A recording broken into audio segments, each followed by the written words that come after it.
Hello, everyone. Welcome to This Day. It is Tuesday and it's October 20th. Now, our meeting that we have today for you is the third mutual meeting, and that will be live following our morning broadcast of This Day, so around 9:30 this morning. And if you would like to participate in that meeting, you certainly can do so by emailing them at the Laguna, go ahead and do lagunawoodsvillage.com/meetings to be able to watch the meeting. And then if you would like to phone in your questions, you can do 949-268-2020. Now, on our show today, we have Janet Powers, who is here on behalf of Third Mutual. Now, she is a third resident, so she has a lot to say about what's happening with the ballot measure and the CC&R changes. And then also on our show, we have Memorial Care. Jose Juarez is going to talk to us about open enrollment. Now, let's go ahead and give you our regular resources that we do for COVID-19. We have covid19.ca.gov, where you can get all of the information that the governor is doing. OCHealthInfo.com is where you can get all the COVID numbers by city and zip code. 714-834-2000 is the county hotline. You could always go to our website, which is lagunawoodsvillagealerts.com, and you can email us at info@lagunawoodsvillage.com. Weather is standing still at very nice temperatures in the 80s and the high 70s. We do have some morning fog that we have today, so burning off can look around about midday today. Tuesday, 80-63, Wednesday, 78-63. We have some clouds, then sunshine on Thursday, 75-62. Friday, 74-62, and then by Saturday, we're looking at cooler temperatures, 70 and 60. Sunrise this morning was 7 a.m., and our sunset today will be at 6:10. So again, getting earlier. And this cute photo here, we have Axel at the top, little cat in the middle, and then Charlie with such an adorable pose. Thank you, Paul Ortiz, for sending that in. Love your animals, and I think this is only 3 of many that he has, so I think he's got a darn farm going over there. If you have a photo of adorable pets that you would like to send to us, I am especially looking for cute goats in pajamas, those adorable pygmy goats. I don't think you have any, but if you have cute photos of them, send them in. LagunaWoodsVillageTV@gmail.com. All right, when we return, we will have Janet Powers of Third Mutual. We'll be right back.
Welcome back.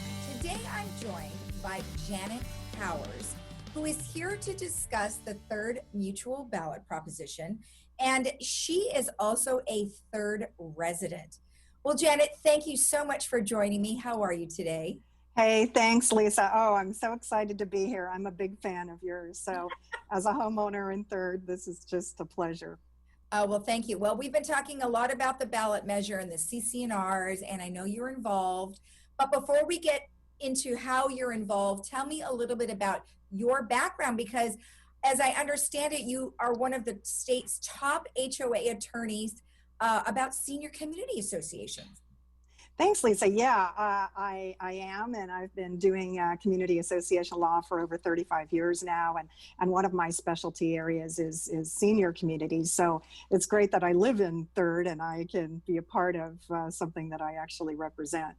Yeah, and I'm a senior partner in a law firm that does nothing but represent associations, and that's pretty much all I've done for my entire career for these many years. And so as a homeowner, it's always fascinating when you have the chance to give back to your community. So when I heard about the ballot proposition, I felt I really needed to get involved. And so I did volunteer to perform an independent analysis of the CC&R and the bylaw amendments. I thought I could bring something of my expertise to the table. So that's what I did. And there's, I think, some rumors floating around out there that I've got a highly paid job here reviewing these documents, but I want to break it to everybody that I'm not getting paid, and I'm doing this just as a concerned homeowner. I feel that we should all give back to the community, and this is my opportunity because this is my area of expertise.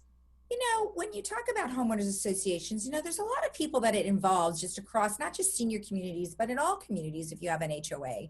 And, people are volunteering their time to represent the resident as a whole.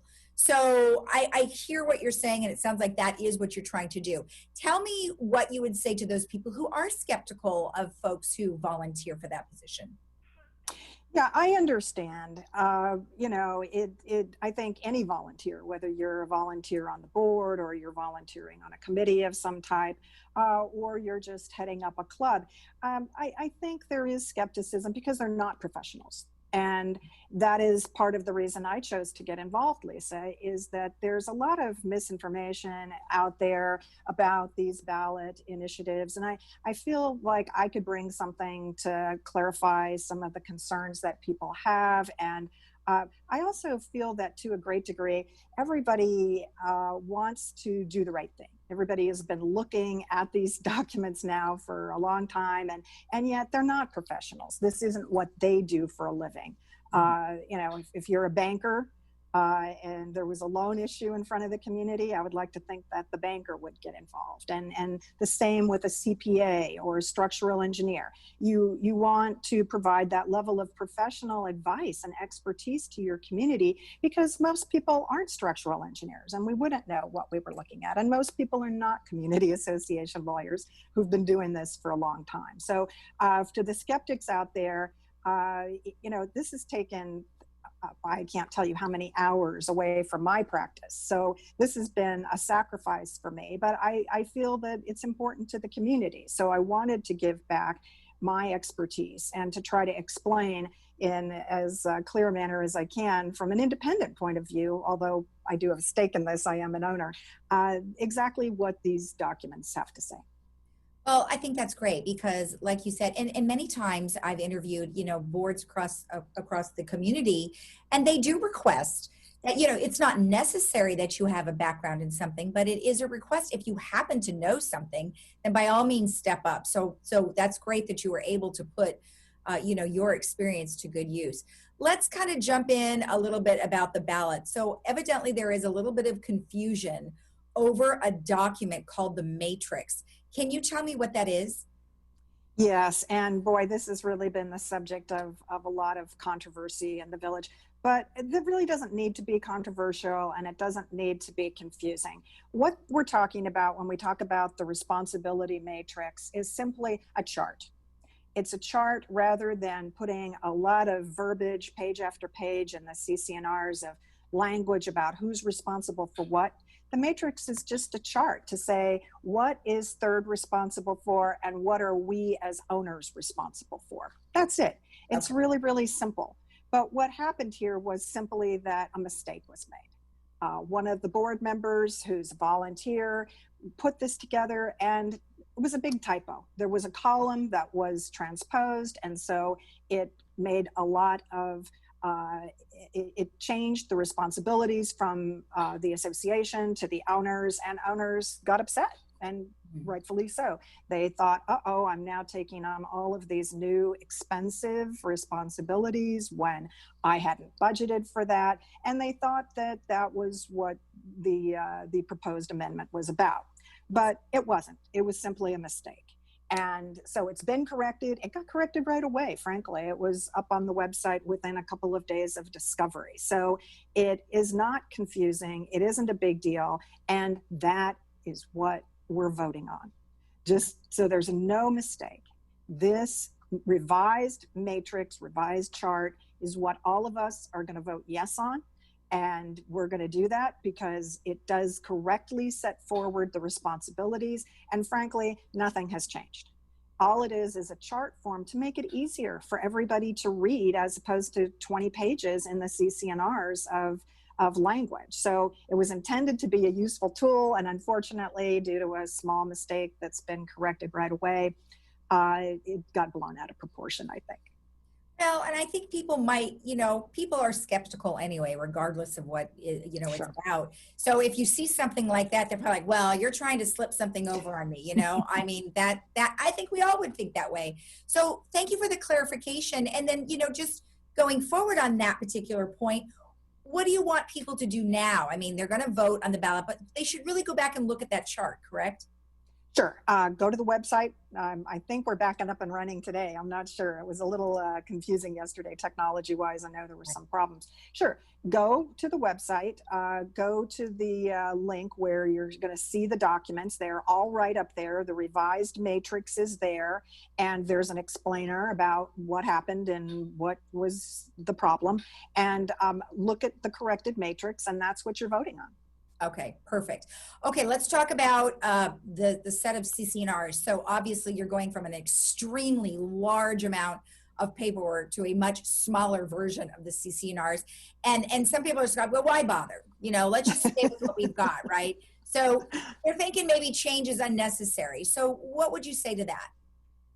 Well, I've been through the governing document amendment process hundreds and hundreds of times, Lisa, in my years, and change is never easy. And as you mentioned before, Lisa, residents are always skeptical. Is the board trying to pull a fast one on me? Are they trying to sneak something in there that's for the association's good, but maybe not so good for the homeowners? And nothing could really be further from the truth. What's happening here is we're simply updating and modernizing the documents. These are out of date. If we were building the entire Laguna Woods Village community today, we'd have a brand new set of documents. I kind of like to think about this like a car. Okay, the cars that we would drive today are not the cars we would drive 20 years ago. They didn't have all the bells and whistles. They certainly didn't have the electronics. We would not be generating documents like this today. So all we're doing is modernizing these documents and correcting a lot of deficiencies that should have been fixed years ago. As many prior board members have said on these shows, board members kick the can down the road because this is a big undertaking. It's expensive. And it's kind of thankless because everybody is a little suspicious of why are we doing this now? But the bottom line is we're going to have a very, very workable set of documents. And much has been said about the mess. Well, yes, but it's not just mess for its own sake. I mean, when you can't get a legal opinion because your lawyer has to look through thousands and thousands of sets of documents and hundreds of pages, and it just will bring everything up to speed, make it fresh and clean. And frankly, it will really be a cost savings going forward for everyone because they're brand new documents. They'll be state of the art. We're now going to be in complete compliance with all of the California laws. And that is just such a big bonus to not have to say, oh gosh, well, ignore that section of the CC&Rs, Lisa, because that doesn't apply anymore. That got superseded by the Davis-Sterling Act years ago. So we're just bringing these up to speed in a way that is really helpful for everyone. So how people understand the insurance issue. I've talked to, like I mentioned, directors from other boards, and it's a huge issue. I mean, trying to get coverage for our community is very challenging. So maybe people are concerned, well, why don't you just change the insurance part of it? But obviously, there's way more to it. But do touch on the insurance part of it for me. Yeah, I think that's important to talk about, Lisa. I mean, we're not all insurance experts, but I think the takeaway for most owners, like myself and my husband, Chris, is we are unable to get the coverage that's required by our CC&Rs. They've tried. And at no cost, regardless, if they could get their checkbook out, we simply can't buy the coverage that's required. Now, that's a little scary. In all of my years of practice, I've only seen that happen a few times. But we're talking about this because of the numbers here. We have 6,100 homes in third, and we're just required to purchase 100% replacement coverage under our current documents. And that would be great. that would be terrific. Except that now that we've had reappraisals of the property and the values, fortunately for all of us as owners, is very, very high. And we want to protect that, but we can't purchase the coverage. So the association is in a position of liability. If you have something in your CC&Rs, you need to do that. The board has a fiduciary duty and a duty by law to follow what's in the CC&R. So they have to purchase the coverage, but they can't purchase the coverage.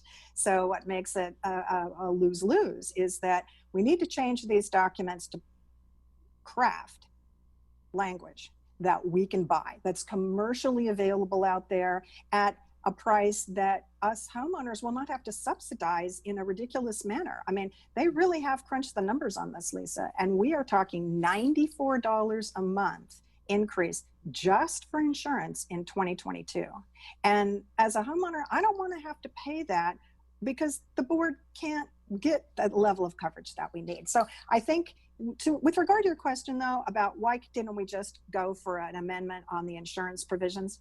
Again, I've been doing this for a long time and I go to a lot of meetings, Lisa, and I'll tell you, if they had just amended the one small little provision on insurance and spent all that money to just amend one section and go through all this, we would be hearing screaming and yelling, the likes of which you cannot imagine, from the homeowners because, well, why did you just amend this one section? Why didn't you clean up our documents while you were at it? So it's, you know, it's a two-edged sword. So I think they chose the right path.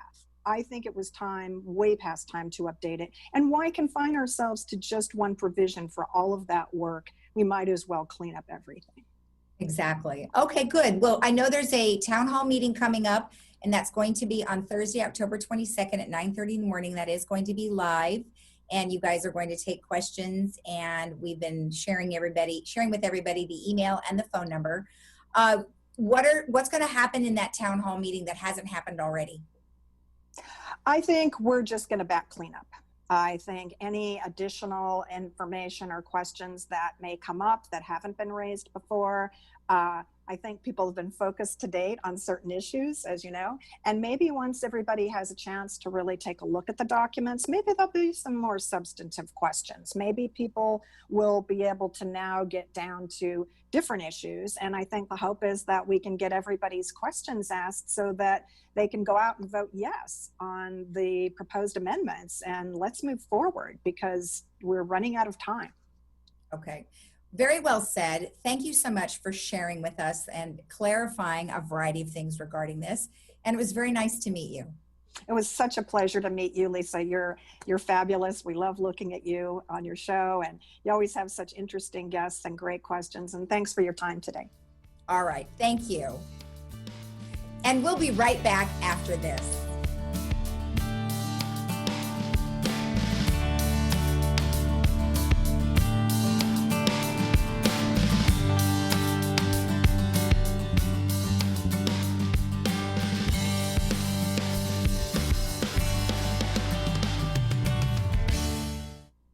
Cups, plates, burgers, chips, masks, outdoor air, 6 feet of distance, as few people as possible, and plenty of hand soap.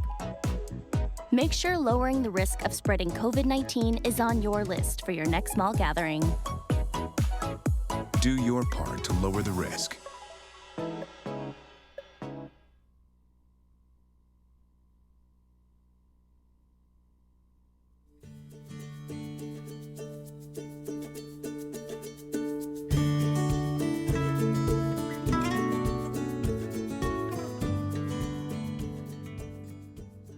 Hello everyone, and thank you for joining us on today's program. My name is Jose Juarez. I'm the Medicare Education Specialist at Memorial Care Medical Group. On today's program, I'll be covering the basics of Medicare and open enrollment. Before I get started, let me tell you a little bit more about Memorial Care. Memorial Care is one of the largest and top leading medical groups in Orange County, with top leading physicians and top rated hospitals like Saddleback Memorial Medical Center. So what sets us apart from other medical groups? Well, most of our locations offer lab and x-rays. We have an open network where you can see any primary care physician within the Memorial Care network. you have a patient portal, My Chart. This allows you to reschedule appointments, order prescription refills, and have constant communication with your doctor. And you have me as your personal representative. If you have any questions, concerns, issues, you can call me, text me, or email me. Now let's get started on Medicare. What is Medicare? Medicare is a federal insurance program for people 65 and older and others who have a qualifying disability. You have to be a U.S. citizen or a permanent legal resident. So here are the ABCs of Medicare. Medicare is made up of two parts. You have your Part A and your Part B, often called Original Medicare or Traditional Medicare. You also have Part C and D, Medicare Supplement Insurance, where I'll cover at a later time. Your Part A, this is your hospital insurance. This covers your inpatient hospital stay, skilled nursing facility, hospice care, and some home health care. So Part A, and what does it cost you? Part A is a premium-free for most people. If you and your spouse have worked for about 10 years, that equals to 40 credits. Other costs for Part A may include deductibles, co-pays, co-insurance. Co-insurance may apply only when you receive services. Your Part B, your medical insurance. What does it cover you? This covers your doctor visits, outpatient services, medical supplies, and preventative care. Part B, what does it cost you? Almost everyone will pay a monthly premium of $148.50 in 2021. If you pay into Social Security, the premium is automatically deducted every month, or you can pay directly into Social Security quarterly. Other costs for Part B may include copay, deductible, and co-insurance. You pay 20%, and Medicare pays 80% of approved charges. So what's not covered? Your dental care, eyeglasses, hearing aids, and cosmetic surgery. What's Part C? Your Medicare Advantage plans, your HMOs. Most all plans are premium-free. This is all-in-one alternative to Original Medicare. You must use HMO doctors and facilities. You have a gatekeeper, your primary care physician. Most plans include prescription drug plan. Additional benefits include dental, vision, gym membership, over-the-counter benefit, transportation, and worldwide coverage. You have your Part D. Part D plans come in two different forms. You have your prescription drug plans, your PDPs. These plans are sold as standalone policies by various companies, and copays and premiums vary. Then you have your Medicare Advantage drug plans, MAPD. Most HMO plans include Part D at no extra charge. And there's Medicare Supplement Insurance, your Medigap, which supplements Medicare. This helps pay out-of-pocket expenses. It comes in standardized formats. The premiums vary depending on your current age at issue, and by the county and state that you reside in. So when do you enroll for Medicare? You have 3 months before your birthday, the month of your birthday, or 3 months after your birthday. Then you have a special enrollment period. When you lose comparable coverage, move to a different county or state, you have 63 days to notify Medicare that you moved. And then annual election period. This is the most important time to apply for Medicare or make any changes on your current Medicare plan. And this is from October 15th through December 7th. During the annual election period, you're able to make an annual notice of change. You may join, switch, or drop the Part C plan, or you may join, switch, drop the Part D plan. Or you may purchase a Medigap supplement insurance plan. Please keep in mind, there are penalties for late enrollment, like a 10% per month penalty on your premium if you sign up late, unless you didn't sign up because you already had coverage. And once you choose a program, you are locked into that program for 1 year. And for you, Memorial Care now has a dedicated phone line available exclusively for Laguna Woods residents. The 24/7 phone line is staffed by a concierge team at our navigation center who's ready to assist residents with their healthcare needs. We now have a new medical office conveniently located in the Willow Tree Shopping Center on El Toro and Moulton. And this is easily accessible utilizing the Laguna Woods Village transportation services. Here at Memorial Care, your health is our priority. This year, we're offering virtual Medicare seminars during open enrollment. We'll also be offering face-to-face meetings. Social distancing will be enforced, and we'll be providing face masks and hand sanitizers to participants. Seating will be limited, so please visit our website, memorialcare.org, to view a list of our virtual and face-to-face meetings. If you have additional questions, please find my contact information on the screen. I've also included other helpful links and phone numbers that you will find helpful. Thank you everyone for joining us on today's program. I hope you found this presentation helpful and useful. And remember, Memorial Care is here to help you.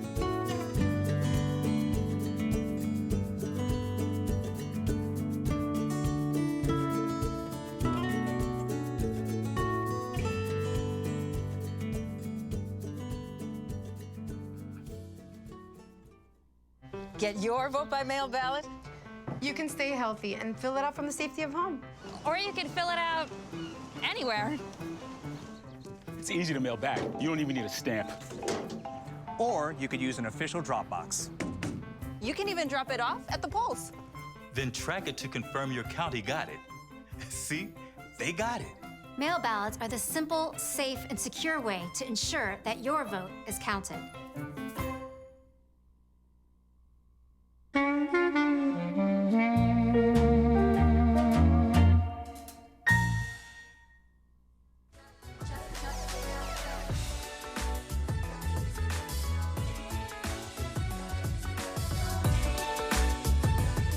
Welcome back. As we mentioned, that the town hall meeting is the 22nd, and it is at 9:30 in the morning, and it will be live, so it will immediately follow our ThisDay program. And you can call in. They actually have a phone number that is a text number, 949-354-4199, and you will want to provide the CC&R page number or section citation. Real quickly, just wanted to let you know, residents, if you are going to be moving into the 3rd Laguna Woods Mutual or United Laguna Woods Mutual, tomorrow at 4:30 is for 3rd, and Friday, October 23rd at 9 in the morning is for United. And then it is National Prescription Medication Take-Back Day this Saturday, and as we get closer to the weekend, I'll share with you more information about that. One last thing, Friday, October 30th is a flu clinic. It's going to be a drive-through flu clinic, and we will have the senior center to discuss it with us in the next couple of days. Let's take a look at our weather real quick as we leave the show today. Weather is looking very lovely all week, right through the weekend, and we look cooler on Saturday. Remember, following our morning broadcast today is the 3rd mutual meeting, and you can participate. And we will see you again tomorrow at 9 a.m. Have a great day in the village. Stay healthy. Bye-bye.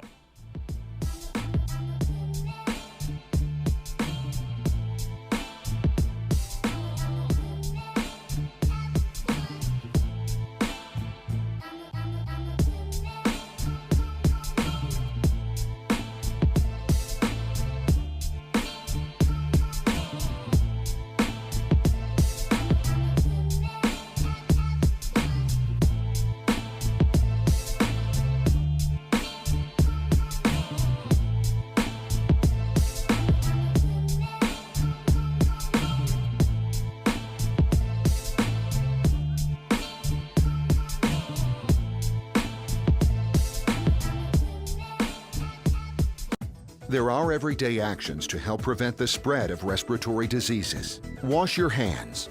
Avoid close contact with people who are sick. Avoid touching your eyes, nose, and mouth. Stay home when you are sick.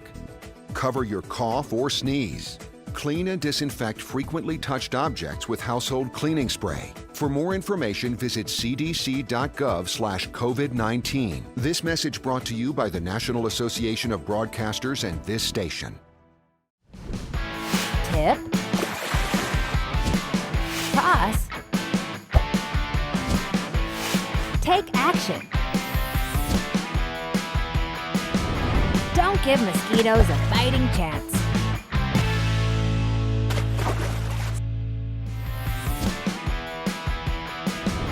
Don't give mosquitoes a fighting chance.